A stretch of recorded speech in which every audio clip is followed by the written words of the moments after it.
They say Montgomery Road is just an ordinary street, but some nights shadows walk alone, and what follows you might never let you go. Have you ever felt like someone or something is copying your every move? Tonight, you will. So watch in now. Full story. Montgomery Road was a quiet stretch outside a small American town. So quiet that locals joked the road slept more than people did. But on cold nights, when fog wrapped the woods like a shroud, no one dared to walk there because of the shadow. 23-year-old Ethan Blake didn't believe in shadows, spirits, or any of the town's ghost legends. He was a college student who had come home for the weekend looking for peace. But peace was the last thing Montgomery Road would give him. It was almost midnight when Ethan drove back from a friend's house. The fog was deep, swallowing the headlights. He turned onto Montgomery Road, humming to himself, right before his car sputtered, coughed, and died. He frowned. Come on, not here. Ethan stepped out into the cold.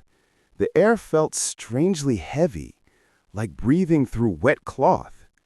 He opened the hood, but everything looked normal. No sound, no wind. The woods stood silent. Then he noticed it, a second shadow standing beside his own. It didn't move. It didn't match his shape. It was taller, thinner, and its head tilted slowly toward him. Ethan blinked, and the shadow vanished. "Just fog," he muttered. "Just my imagination." But deep down, his heart was pounding. Chapter 2. Footsteps in the Fog. Ethan tried calling for help. No signal. He started walking down the road to find a house. Every few seconds he heard it. Step, step, step. Soft footsteps behind him. He spun around. Nothing. He walked again. Step, step. The sound followed him exactly, slow, dragging, like someone pulling their feet across cold ground. "Who's there?" Ethan called. No answer.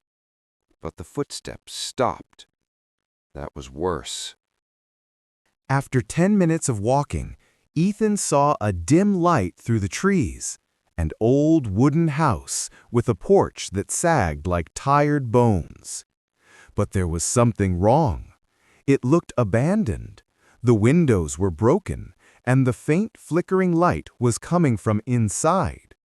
Still, Ethan had no choice. He knocked on the door.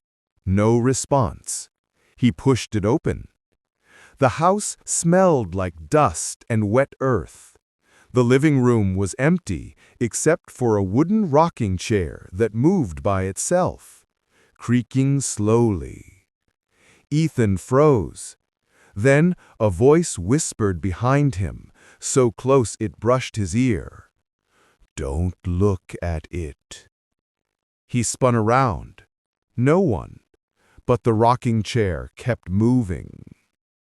On a small table lay an old leather journal. Ethan hesitated, then opened it. Montgomery Road, 1974. The shadow follows me now. It copies me, but it's not me. It wants a body, anyone's body. Ethan's blood ran cold. He flipped another page. It hunts the ones who walk the road alone. Once you hear its footsteps, it's already inside the fog. Do not let it touch your shadow. Suddenly, Ethan noticed something on the floor. Black footprints, like soot, leading deeper into the house. And they weren't his.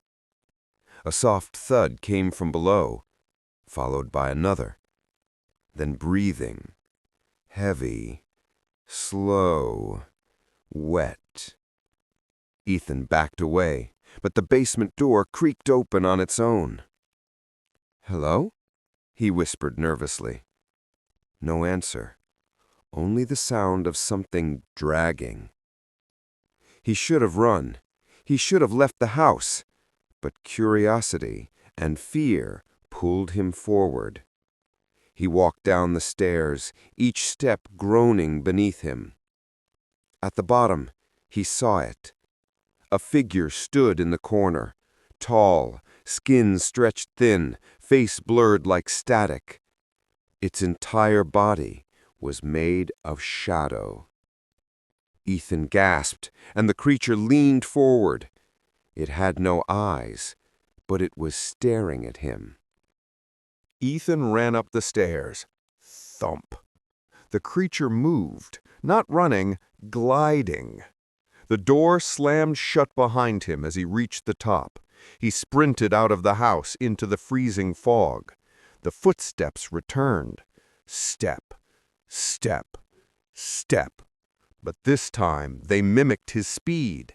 When he ran faster, they ran faster. When he slowed, they slowed. He looked down, and his shadow was wrong again. A long hand formed at the edge of it, then another, like something was trying to climb out of him. "No! No!" He stepped away from his own shadow, but it moved with him, stretching unnaturally. Up ahead, Ethan saw headlights, a truck approaching. He waved desperately. "Stop! Help!" The truck slowed, but before he reached it, the shadow rose from the ground, tall and whispering like 1,000 voices. Ethan fell backward. The shadow leaned over him. Its whisper filled his mind. "You walked the road alone.